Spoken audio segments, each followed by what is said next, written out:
Hello guys, welcome back. അപ്പോൾ ഇന്നും ഒരു പുതിയ റെസിപ്പിയുമായിട്ടാണ് ഞാൻ പിന്നെയും വന്നിരിക്കുന്നത്. ഇന്നത്തെ റെസിപ്പി എന്ന് പറയുന്നത് വളരെ എളുപ്പത്തിൽ ഉണ്ടാക്കാവുന്ന ഒരു സൈഡ് ഡിഷാണ്.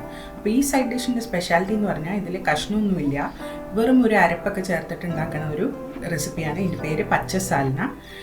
അപ്പോൾ ഇത് ചപ്പാത്തി, പൊറോട്ട, ഇഡ്ഡലി, ദോശ ഏത് ഡിഷിൻ്റെ കൂടെ വേണമെങ്കിലും നമുക്ക് സൈഡായിട്ട് ഉപയോഗിക്കാം. ഇതേപോലത്തെ നിറയെ റെസിപ്പീസിനായിട്ട് എൻ്റെ ചാനൽ സബ്സ്ക്രൈബ് ചെയ്യാനും ഡിസ്ക്രിപ്ഷൻ ബോക്സ് ചെക്ക് ചെയ്യാനും മറക്കരുത്.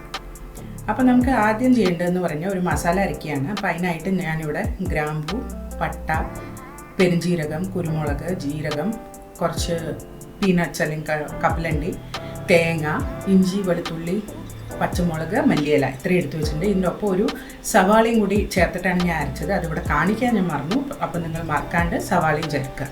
ഇതെല്ലാം കൂടി കുറച്ച് വെള്ളം കൂടി ചേർത്ത് നന്നായിട്ട് അരച്ചെടുക്കണം. പിന്നെ ചെയ്യേണ്ട ഒരു പ്രഷർ കുക്കറിൽ ഹൈ ഫ്ലെയിമിൽ നമ്മൾ കുറച്ച് എണ്ണയും നെയ്യും കൂടി ചൂടാക്കുക. അതിലേക്ക് കുറച്ച് മല്ലിപ്പൊടി ചേർത്ത് കൊടുത്തിട്ട് ആ മല്ലിപ്പൊടിയിൽ ഒന്ന് മൂപ്പിച്ചെടുക്കുക. അപ്പോൾ പ്രഷർ കുക്കർ യൂസ് ചെയ്യുന്നതുകൊണ്ട് ഇത് സൂപ്പർ ഫാസ്റ്റായിട്ട് ഉണ്ടാക്കാവുന്ന ഒരു കറിയാണ്. ഇനി നമ്മൾ അരച്ചെടുത്ത പേസ്റ്റിലേക്ക് ആഡ് ചെയ്ത് കൊടുക്കുക.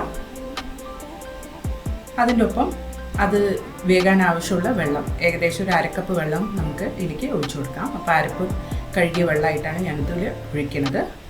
അപ്പോൾ ഈ മസാല ഒന്ന് ഇളക്കി കൊടുക്കുക, വെള്ളം ചേർക്കുക.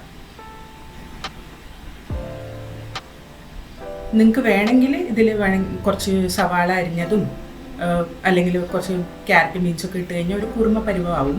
അല്ലാതെ തന്നെ കഴിക്കാൻ ഇത് നല്ല ടേസ്റ്റാണ്. അപ്പോൾ ഇതൊന്ന് മിക്സ് ചെയ്ത് കൊടുത്തിട്ട് ഇതിലേക്ക് ആവശ്യത്തിന് ഉപ്പും കൂടി ചേർത്ത് കൊടുക്കുക. അതും ഒന്ന് മിക്സ് ചെയ്തെടുക്കുക.